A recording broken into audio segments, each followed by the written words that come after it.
Hello guys, welcome to Amrish Biscard my YouTube channels, and today I am going to teach you parallel combination, parallel grouping or resistors connected in parallel. And class 10th की physics में आज की topic में हम लोग इन चीज़ों पर चर्चा करेंगे कि पैरेलल कॉम्बिनेशन क्या होता है, पैरेलल ग्रुपिंग उसी का दूसरा नाम है पैरेलल ग्रुपिंग, या उसी को हम लोग कह सकते हैं रेसिस्टर्स कनेक्टेड इन पैरेलल, उसकी बात करेंगे। तो आइए हम लोग स्टार्ट करते हैं और वन वन करके सारी चीज़ों को जानने की कोशिश करते हैं। सो स्टूडेंट, जैसा कि आप देख सकते हैं कि पैरेलल कॉम्बिनेशन की डेफिनेशन यहाँ लिखी गई है। क्या होता है पैरेलल कॉम्बिनेशन, आइए हम लोग जानते हैं। तो यहाँ देखिए कि सबसे पहले हम लोग डेफिनेशन को समझते हैं, उसके बाद हम लोग इसमें आगे सीख पाएंगे।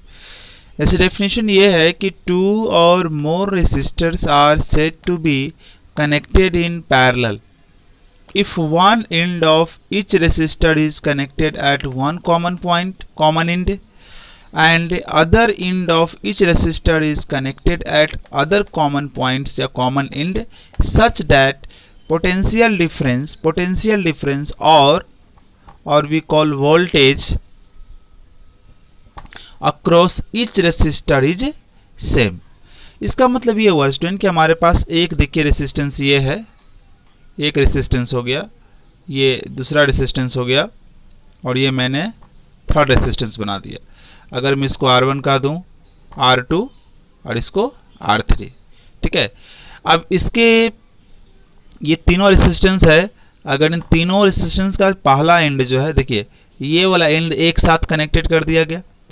इन तीनों रेसिस्टर्स का है ना वन एंड जो है, इसका एक एंड जो है वो साथ में है और इसका दूसरा एंड भी जो है वो साथ में है, ठीक है ना। उसके बाद इसको हम बैटरी से या सेल से कनेक्ट कर देते हैं, तो ये जो कॉम्बिनेशन बन जाती है स्टूडेंट, इसी कॉम्बिनेशन को कहा जाता है पैरेलल कॉम्बिनेशन। पैरेलल कॉम्बिनेशन में क्या होता है, जितने रेसिस्टेंस है R1, R2, R3, ये सभी का एक एंड यहाँ जुड़ा हुआ है, एक ही पॉइंट पर सभी का एंड है ना, और इसके इन तीनों का दूसरा जो एंड है एक ही पॉइंट पे है B। तो इस तरह से जो कॉम्बिनेशन किया जाता है रेसिस्टेंस का, that is known as parallel combination. अब इस केस में यहाँ जो करंट जो है, ये आपकी जो बैटरी है, ये जो बैटरी है ये I करंट और V वोल्टेज प्रोवाइड करेगी। तो इसका जो I करंट होगा, यहाँ तक क्या होगा, यहाँ तक वो I करंट रहेगा, और इसके बाद उसको तीन अलग अलग पाथ से गुजरना है करंट को। इसका मतलब कि ये जो I करंट है वो तीन अलग अलग पार्ट में डिवाइड हो जाएगा, ये I1, ये I2 और ये I3, यानी कि ये I current I1, I2, I3 भी डिवाइड हो जाएगा, और इस रेसिस्टेंस से I1, इस रेसिस्टेंस से I2 और यहाँ से I3। तो यहाँ पर ये I1 हमें मिलेगा, यहाँ पर हमें I2 मिलेगा, I2 करंट, और यहाँ पर हमें I3 करंट मिलेगा। और ये तीनों रेसिस्टेंस अब जो है आकर एक कॉमन पाथ से गुजरेंगे, तो अब यहाँ ये तीनों रेसिस्टेंस आके क्या मिल जाएंगे, I बन जाएंगे, ठीक है, I बन जाएंगे। तो ये तो करंट की बात हो गई कि किस तरह से करंट का चलेगा सिचुएशन। अभी हम लोग यहाँ पर देखेंगे कि ये बैटरी जो वोल्टेज प्रोड्यूस कर रहा है ना, बैटरी कितना वोल्टेज प्रोड्यूस कर रहा है V, तो इससे कितने वोल्टेज होंगे, तो इन तीनों का जो एंड है सेम है, एक एंड यहाँ पर, दूसरा एंड यहाँ पर, तो इन तीनों का एंड जो बिल्कुल सेम है, इसलिए तीनों का जो वोल्टेज होगा वो बिल्कुल सेम होगा। जितना बैटरी प्रोवाइड कराएगा उतना ही इन तीनों का वोल्टेज होगा, क्योंकि इन तीनों का जो एंड पॉइंट है ना, एंड पॉइंट है वो सेम है। इसलिए यहाँ से अगर V वोल्टेज दिया जा रहा है तो इससे भी V वोल्टेज पास करेगा, इससे भी V वोल्टेज पास करेगा, और इससे भी V वोल्टेज पास करेगा। लेकिन यहाँ से करंट जो पास होगी वो I1, इससे I2, इससे I3, but voltage voltage V, इससे वोल्टेज V, इससे वोल्टेज V, क्योंकि इन तीनों रेसिस्टेंस का जो दोनों एंड है वो कॉमन है, ठीक है ना। इसलिए तीनों रेसिस्टेंस के जो यहाँ से जितना भी वोल्टेज दिया जाएगा वो सभी से सेम वोल्टेज पास करेगा। तो स्टूडेंट, इस तरह का जो कॉम्बिनेशन होता है, इस कॉम्बिनेशन को बोलते हैं पैरेलल कॉम्बिनेशन। तो ये तो हम लोगों ने बताया अभी कि पैरेलल कॉम्बिनेशन क्या होता है। इसके बाद हम लोग जानेंगे कि पैरेलल कॉम्बिनेशन का फॉर्मूला क्या होगा, कैसे निकालेंगे फॉर्मूला, ठीक है। तो अब हम लोग फार्मूला की तरफ बढ़ेंगे। सो स्टूडेंट, अभी हम लोग पैरेलल कॉम्बिनेशन में कैसे निकालेंगे इफेक्टिव, इक्विवेलेंट और नेट रेसिस्टेंस कैसे निकालेंगे, उसके लिए फॉर्मूला सीखने जा रहे हैं। तो एक चीज़ यहाँ ध्यान दीजिएगा कि जो पैरेलल कॉम्बिनेशन में इफेक्टिव, इक्विवेलेंट और नेट रेसिस्टेंस होते हैं उसको डिनोट कैसे करते हैं, उसको डिनोट करते हैं आरपी से डिनोट करते हैं, means equivalent resistance in parallel series. तो इसके लिए हमें क्या करना पड़ेगा, कैसे हम फॉर्मूला निकालेंगे इसका, तो बहुत ही सिंपल है। हम कुछ रेसिस्टेंस को लेकर पैरेलल कॉम्बिनेशन बनाएंगे।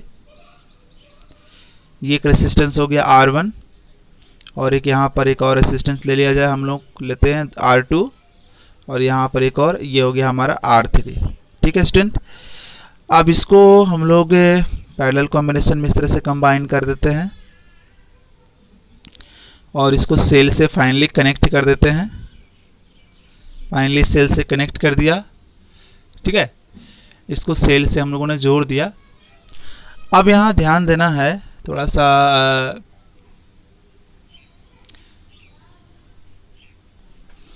तो इस तरह से तीनों रेसिस्टेंस को पैरेलल में जोड़ दिया, उसके बाद सेल से इसको कनेक्ट कर दिया। अभी हम लोग क्या करेंगे इसको कि ये प्लस टर्मिनल, ये माइनस टर्मिनल, और यहाँ से हम लोग I करंट, V वोल्टेज ये सप्लाई करेगा बैटरी, और सप्लाई करेगा तो यहाँ तक आएगा आपका I करंट। और जैसा कि डेफिनेशन में आपको बताया गया है, ये तीन पार्ट में यहाँ डिवाइड हो जाएगा करंट I1, ये हो जाएगा हमारा I2 और ये हो जाएगा हमारा I3। ठीक है, और यहाँ से V वोल्टेज सप्लाई हो रहा है, तो V वोल्टेज सप्लाई हो रहा है तो आप देखिए कि इसका एक एंड जो है A है, दूसरा एंड हमारा क्या है, इसका B है। तो इन तीनों रेसिस्टेंस का एक एंड कॉमन है, दूसरा एंड भी कॉमन है, तो इन तीनों रेसिस्टेंस का जो है पैरेलल में क्या होता है, तीनों रेसिस्टेंस से सेम ही वोल्टेज प्रोड्यूस होती है, पोटेंशियल डिफरेंस प्रोड्यूस होती है। जितना वोल्टेज यहाँ से दिया जाएगा उतना ही सभी से वोल्टेज जो है ना पास होगा। ठीक है, किसमें, पैरेलल कॉम्बिनेशन में। अब यहाँ पर एक और डायग्राम हम लोग बनाएंगे कि तीनों रेसिस्टेंस मिलकर जितना, मतलब तीनों रेसिस्टेंस की जितनी कैपेसिटी होगी, हम मान लेते हैं कि हमारे पास एक रेसिस्टेंस है, उसकी उतनी कैपेसिटी है, तो वो कहलाएगा हमारा इक्विवेलेंट रेसिस्टेंस, इफेक्टिव रेसिस्टेंस और नेट रेसिस्टेंस। यानी कि तीनों को मिलाकर, तीनों जो साथ में काम करेगा, तो जितनी इसकी इफिशियंसी होगी, क्षमता होगी, उस अकेले इस रेसिस्टेंस की क्षमता है उतना, तो ये हमारा कहलाएगा इक्विवेलेंट या इफेक्टिव या नेट, जिसको हमने आरपी बोल दिया, आरपी। और ये इसको सेल से कनेक्ट कर दिया, सेल या बैटरी से इसको कनेक्ट कर दिया। ये हो गया I, ये V प्रोड्यूस करेगा, तो यहाँ I ही पास होगा और इसका भी V ही होगा। ठीक है स्टूडेंट, अब हम लोग ओम के रूल को यहाँ पर अप्लाई करते हैं। तो सबसे पहले हम लोग देखते हैं यूजिंग ओम्स लॉ। तो ओम्स लॉ में हम लोगों ने क्या पढ़ा है, ओम्स लॉ में हमने पढ़ा है कि V equal to I R होता है। तो I के लिए कितना हो जाएगा यहाँ पर स्टूडेंट, I की वैल्यू निकालना होगा तो V बाई क्या होगा, R होगा। तो हम फर्स्ट वाले केस में चलते हैं, सबसे पहले इस वाले केस में चलेंगे R1 के लिए।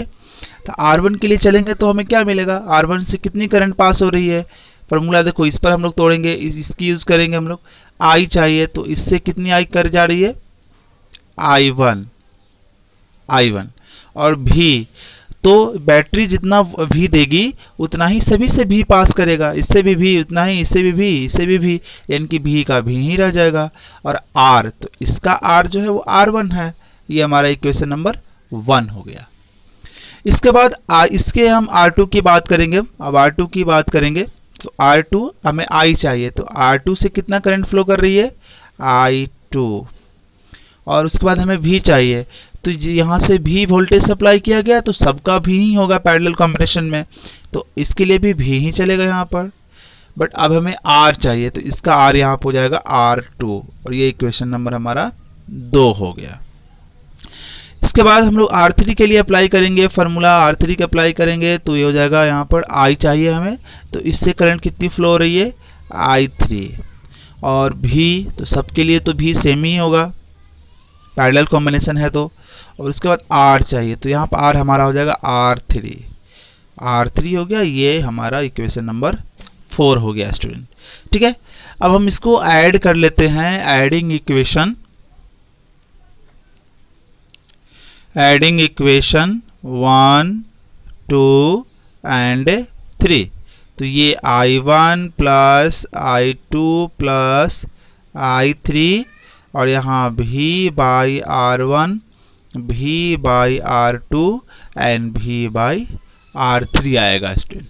ठीक है, अब ये I1, I2, I3 जो है, आप यहाँ ध्यान दीजिए, ये I ही करंट है ना, I करंट ही ना 3 पार्ट में डिवाइड हो गया, तो ये तीनों पार्ट को ऐड करेंगे तो फिर I के बराबर आ जाएगा ना।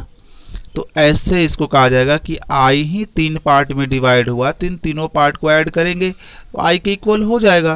तो I1, I2, I3 का यहाँ पर ऐड किया हुआ है तो ये I है इसका मतलब, और यहाँ पर हम भी कॉमन कर लेते हैं तो 1 बाई R1 भी सबसे निकाल लिया तो यहाँ 1 बाई R1 हो जाएगा, यहाँ 1 बाई R2 हो जाएगा और यहाँ हमारा 1 बाई R3 हो जाएगा। ठीक है, ये यहाँ तक सही है। तो अब यहाँ ध्यान दीजिएगा,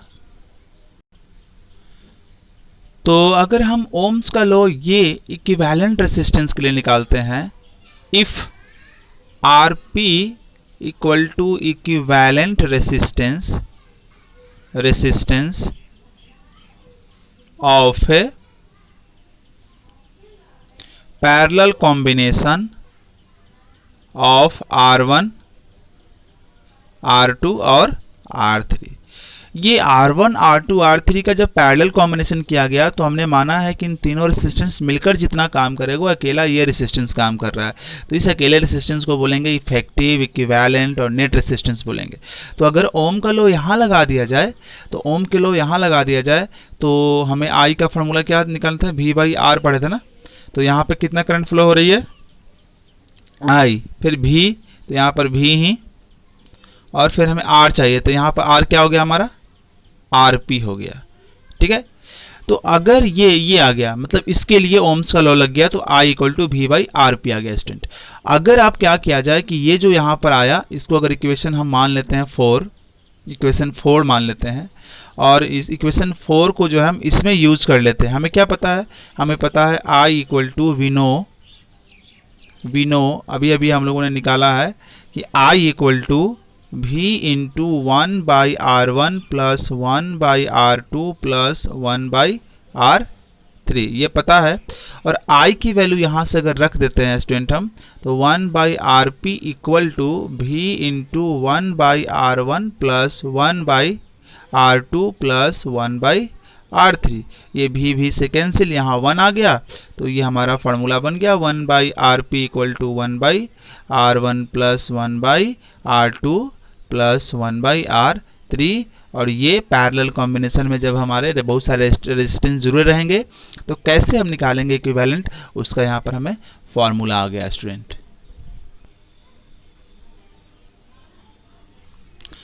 तो अगर सपोज किया जाए कि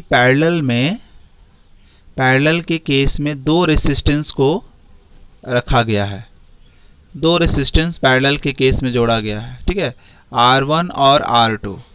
तो इसका कैसे निकालेंगे नेट इक्विवेलेंट और इफेक्टिव रेसिस्टेंस कैसे निकालेंगे, तो 1 by RP equal to 1 by R1 plus 1 by R2 ऐसे निकालेंगे। अब 1 बाई RP इक्वल टू, इसको सॉल्व कर देते हैं तो R1 और R2 इसका एलसीएम हो जाएगा, ये इसको कैंसिल कर देगा, तो यहाँ ऊपर आ जाएगा R2 और यहाँ हो जाएगा R1। तो अब इसको रेसिप्रोकल कर देते हैं स्टूडेंट, रेसिप्रोकल मीन्स इसको पलट दिया जाए तो RP बाई 1 हो जाएगा, यहाँ हो जाएगा R1 R2, इसको अरेंज कर लीजिए R1 प्लस R2। यानी कि अगर 2 रेसिस्टेंस पैरेलल में है तो उसका एक छोटा सा ट्रिक भी बन जाएगा कि कैसे हम बड़ी आसानी से बना सकते हैं, ये इस तरह से उसका एक फार्मूला निकल कर आ जाएगा कि net equivalent in parallel equal to पहला रेसिस्टेंस इनटू दूसरा रेसिस्टेंस बाई पहला रेसिस्टेंस प्लस दूसरा रेसिस्टेंस। अब जैसे यहाँ पर क्वेश्चन आपको दे दिया, ये 2 ओम दे दिया यहाँ पर, और नीचे भी यहाँ पर 2 ओम दे दिया, ठीक है, पैरेलल केस में इसको जोड़ दिया। अब यहाँ पर पूछा गया आपसे कि नेट रेसिस्टेंस बताइए, तो R1 इंटू R2, ये हमारा मान लिया जाए 3 ओम है, तो 2 इंटू 3 और नीचे R1 प्लस R2, तो 2 प्लस 3, तो RP equal to student 6 by 5, so 1.2 ohm, ठीक है।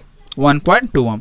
अब यहाँ एक चीज़ ध्यान दीजिए कि आपने जब हम लोग पैरेलल के केस में रेसिस्टेंस जुड़ा हुआ है, तो वहाँ पर जब हम लोग ने नेट निकाला, नेट रेसिस्टेंस निकाला, जिसी को हम लोग इक्विवेलेंट बोलते हैं या इफेक्टिव बोलते हैं, तो एक चीज़ आप नोटिस करिए कि जब आप इफेक्टिव रेसिस्टेंस निकाल रहे हैं ना, इफेक्टिव रेसिस्टेंस निकाल रहे हैं, तो ये इफेक्टिव रेसिस्टेंस जो है कितना आया, 1.2 आया। इंडिविजुअल रेसिस्टेंस कितना है, 2 और 3। तो इफेक्टिव रेसिस्टेंस हमेशा कम होता है इंडिविजुअल रेसिस्टेंस से, यानी कि आरपी कम हुआ R1 से और आरपी कम हुआ R2 से। तो पैरेलल के केस में इफेक्टिव रेसिस्टेंस जो होता है, इंडिविजुअल रेसिस्टेंस से क्या होता है, कम होता है। इसका मतलब ये हो गया कि पैरेलल केस में क्यों जोड़ा जाता है। पैरेलल में रेसिस्टेंस को इसलिए जोड़ते हैं ताकि करंट को क्या कर सके, रेसिस्टेंस को क्या कर सके, कम कर सके।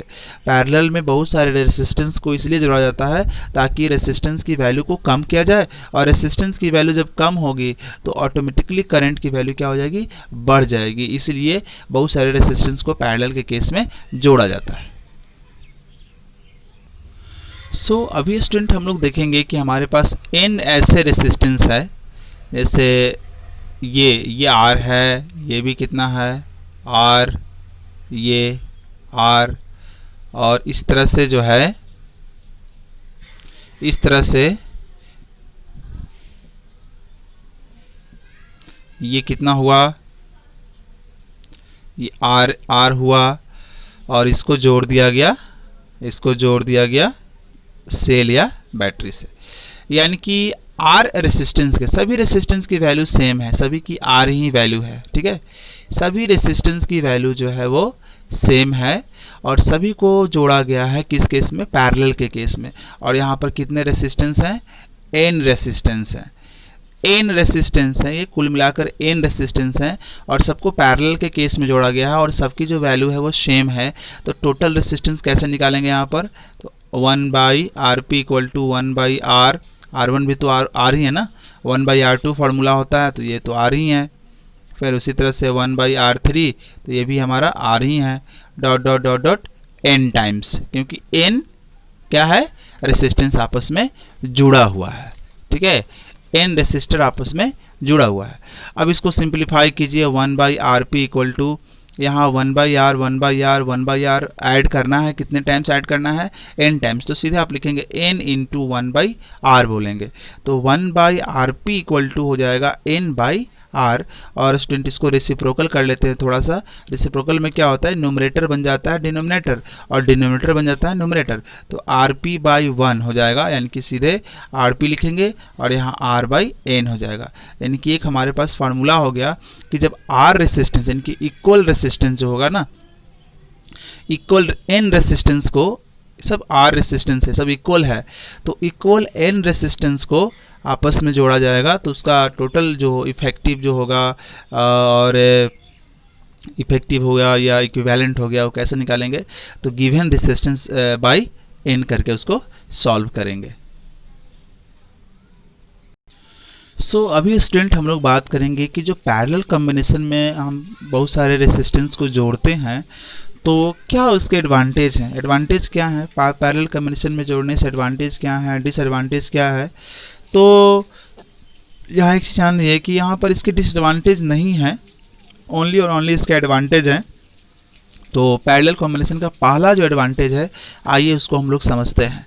जैसे मान लिया जाए कि इस तरह से एक जो है यहाँ टीबी लगा दिया गया, क्योंकि टीबी में भी रेसिस्टेंस होता है यहाँ, और नीचे जो है यहाँ लगा दिया गया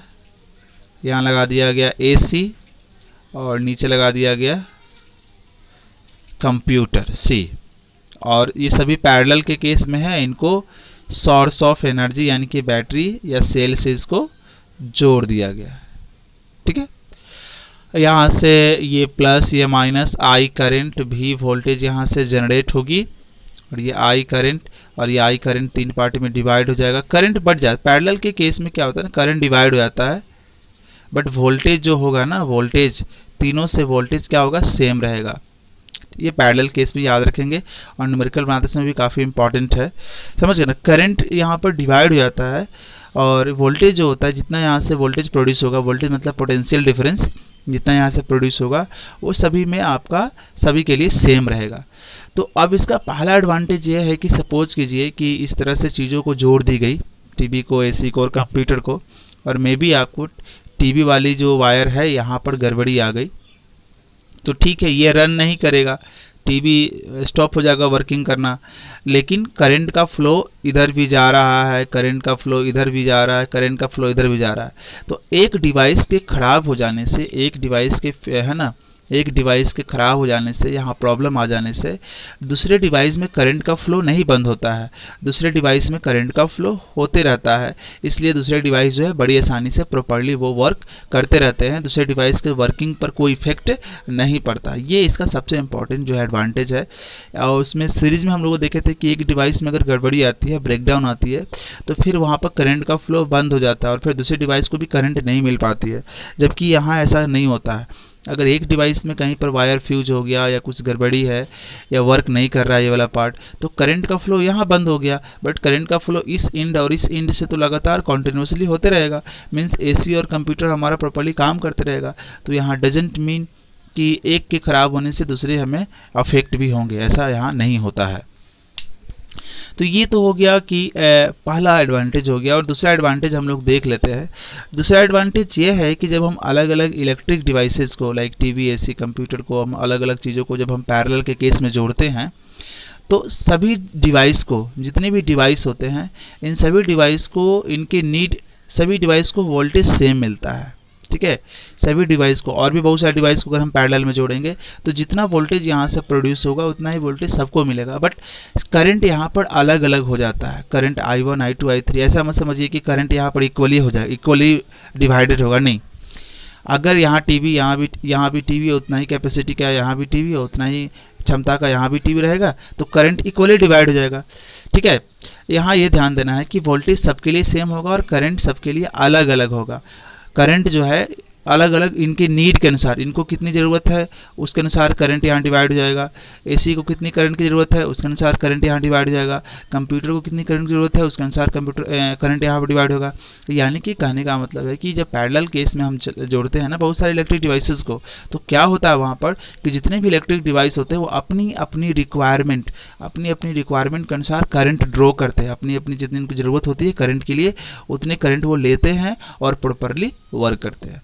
सो स्टूडेंट, आज की वीडियो में हम लोगों ने पैरेलल कॉम्बिनेशन के बारे में सीखा और सारी चीज़ें एक्सप्लेन करी, फार्मूला क्या, डेफिनेशन है, क्या एडवांटेज है। इसका डिसएडवांटेज कुछ नहीं है स्टूडेंट, तो डिसएडवांटेज के बारे में ध्यान मत दीजिए। सो अगली क्लास में हम लोग इसके आगे सीखेंगे और जैसे ही चैप्टर कंप्लीट होगा हम लोग उस टॉपिक के न्यूमेरिकल करेंगे।